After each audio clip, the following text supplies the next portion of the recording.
Die 11 disippels het na Galilea toe gegaan, na die berg waarin Jesus hulle beveel het om te gaan. Toe hulle hom sien, het hulle hom aanbid, hoewel party getwyfel het.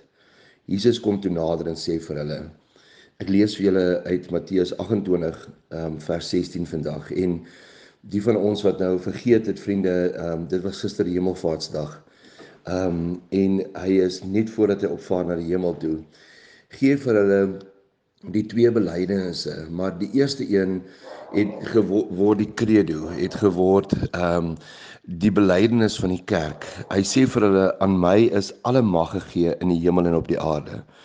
So dit gaan eers oor die belydenis van Jesus is Here. En toe sê hy, gaan dan na al die nasies toe en maak die mense my disippels, doop hulle in die naam van die Vader en die Seun en die Heilige Gees en leer hulle om alles te onderhou wat ek julle beveel het. En onthou, so die middelste gedeelte is ons as kerk se verantwoordelikheid, saam met Jesus Christus, en om vir mense te leer en mense te doop en disippels van hom te maak.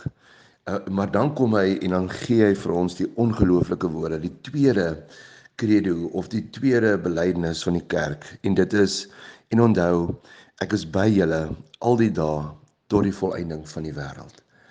Dat ons kan sê, Jesus is Here, met ander woorde, na aanleiding van vers 18, want hy sê, aan my is alle mag gegee in die hemel en op die aarde, dat hy Here is, dat hy koning is, dat hy Kyrios is. Maar dat ons ook die tweede belydenis vanoggend kan sê, en dit is, dat Jesus is hier. So Jesus is Here en Jesus is hier, is die twee sterkste belydenisse van die kerk.